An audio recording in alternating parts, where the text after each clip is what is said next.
Okay, let's unpack this. Today, we're diving into a really compelling, but also quite unsettling deep dive. It came from one of you, one of our listeners. Right. And it's all about this pretty sophisticated investment scam. The central figure seems to be someone named Ghazala Din. Our goal here is, to pull out the key lessons from what happened to this one person who got caught up in it. This was around July 2021. Okay. They invested somewhere between 3,000 to 3,500 pounds. The really stark part, they only ever got 100 pounds back. Wow. Just 100 pounds. Yeah. Exactly. So we want to look at not just what happened, but really how it works psychologically and what we can all learn from it. And what jumps out immediately, I think, is how this person got pulled in. It wasn't random. They were introduced to this Ghazala figure through their own sister. Right, the sister. And the sister herself was brought in by a friend, someone named Dara in Birmingham. This is, well, it's a classic use of what we call social proof.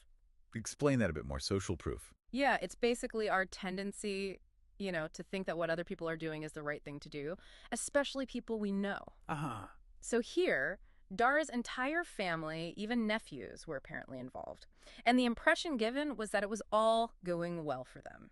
So it looked legitimate because people they knew seemed to be succeeding. Precisely. That perception of success within a trusted network like family and friends, it's incredibly persuasive. It feels safe. It's often called affinity fraud for that reason, exploiting trust within a group. And adding to the strangeness of it all, the victim never actually met Ghazala in person.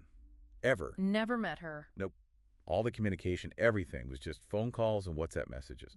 They asked to meet, apparently multiple times. And what happened? Ghazala always had an excuse. Always. Things like she was suddenly ill or, and this is key, that her bank account was blocked. Okay, that refusal to meet face-to-face, how big of a red flag is that in these situations? Because, we do a lot online now. It's a massive red flag. Huge. Look, legitimate investment advisors or business contacts usually want transparency. They want to build trust. Right. They're usually accessible. Exactly.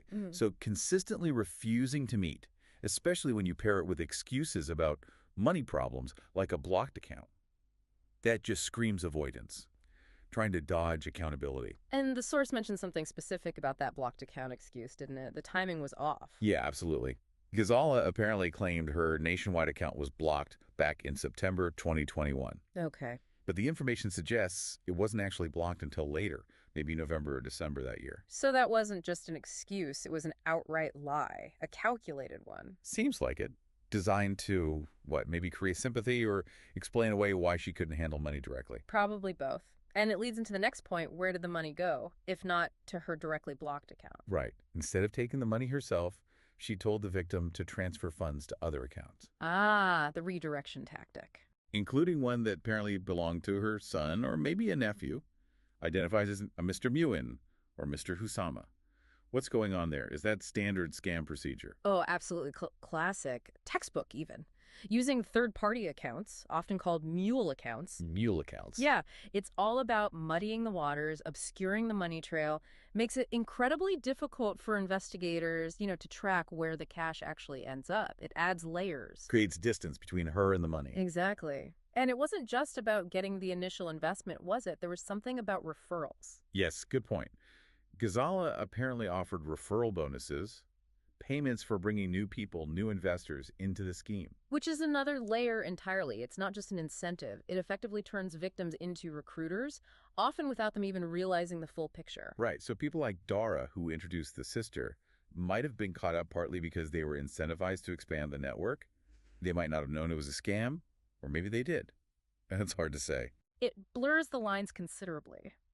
But beyond the mechanics, the financial tricks, what really stands out in this story is the human side, the psychological impact. Yeah, that's what I found incredibly powerful. Get this.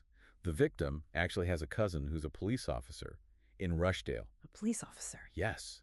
And the cousin explicitly told them this is a scam. Point blank. Wow. So they had direct, credible warning. They did. But they still felt this immense embarrassment, this fear. They were worried their family, who they described as educated, would judge them, call them stupid or insane for falling for it. The shame factor. That's tragically common. It prevented them from escalating it, from really pushing back or seeking official help, even though they knew deep down, it was wrong. And that's maybe the deepest insight here. It illustrates what some call the shame silence cycle. The fear of judgment, of losing face, or just the sheer embarrassment. It can be a more powerful motivator than logic or even direct warnings. So the shame becomes the scammer's best protection, almost. In many ways, yes.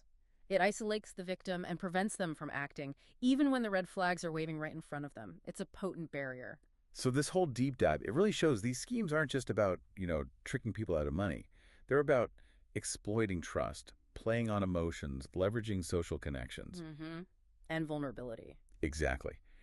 And it leaves us with a really important question, I think. When you have those trusted connections, like family, pulling you in one direction, and this deep personal embarrassment holding you back, even when you see the clear warning signs, what is it that actually stops us from acting on what we know is true? What part of this story really stands out to you?